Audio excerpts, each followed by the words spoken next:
November 15, 2024 na kung saan sa ngayon ay patuloy pa rin natin na binabantayan ang dalawang bagyo na nakakapekto po ngayon dito sa ating bansa. Ang bagyong Ophel ay nakalampas na po sa alinmang bahagi ng kalupaan ng ating bansa, nasa kanlurang baybay na po ng Batanes. Taglay ngayon ang lakas ng hangin na maabot pa rin sa 130 kilometers per hour. At ang bagyong Pepito naman na patuloy na po ang paglakas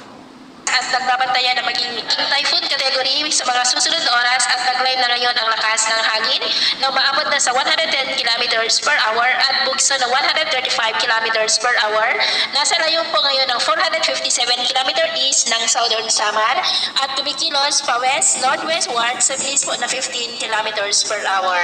Ngayong hapon po hanggang bukas ay kikilos yan pa west, northwestward at nanagyan pa rin sa silangang bahagi ng Kapisayaan at bukas ng tanghali malapit na po yan sa silangan ng Northern Samar at posibleng bukas ng hapon hanggang gabi ay kikilos muli yan pa west, northwestward patungo sa Bicol region habang nagbabanta na po na maging super typhoon bago mag-landfall bukas ng gabi dyan po sa may Catanduanes. At sa linggo po ng umaga hanggang hapon ay babaybayin na niya ang silangang baybay ng Quezon at posible ulit na mag-landfall dyan sa may Polillo Island o kaya sa Aurora at magsimula na yan na babaybayin ang ilang bahagi ng Central Luzon at ilang bahagi ng southern part ng Northern Luzon na nasa cone of uncertainty pa rin ang Northern Samar, Bicol Region, Calabarzon, Metro Manila, Central Luzon at Northern Luzon. Kaya patuloy po natin nababantayan yan dahil posible po ang mga pagbabago. Samantala sa ngayon, dahil po kay bagyong Ophel ay nakataas pa rin ngayon ang tropical cyclone wind signal number 3 sa western portion ng Babuyan Island, sa may Calayan Island,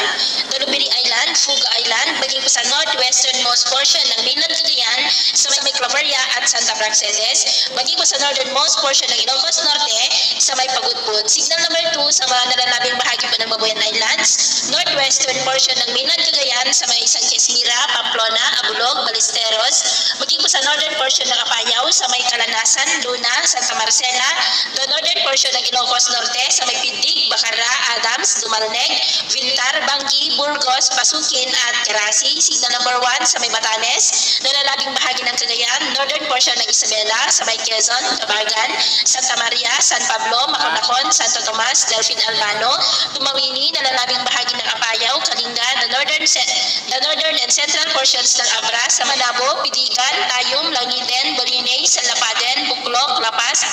Peña Rubia, Dolores, Bangged, Bukay, Dagyoman, Lapub, Tineg, Lagayan, Likwan Baay, Malibgong, San Juan, Lagagilang at Danglas.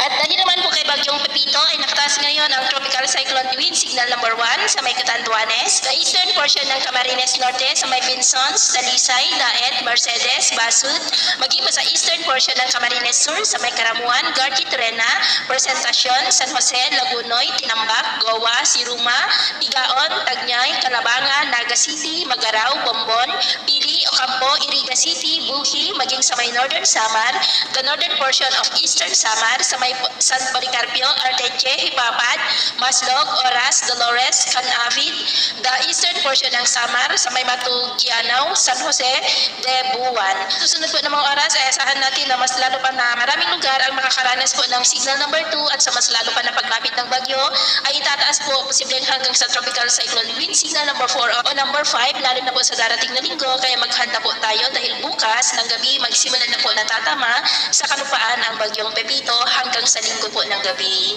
Sa atin naman po mga baybayin, dahil pa rin kay bagyong Ophel ay bawal pa rin ang papalaot sa buong seaboard ng extreme northern Luzon, maging po sa northern seaboard ng Ilocos Norte at seaboard ng Cagayan dahil ang mga alon dyan ay posible po na aabot hanggang sa 5 to 8 meters height. Kaya hanggat maaari ay iwasan na muna natin ang papalaot dyan sa mga may kulay pula para po mas makaiwas sa mga sakunang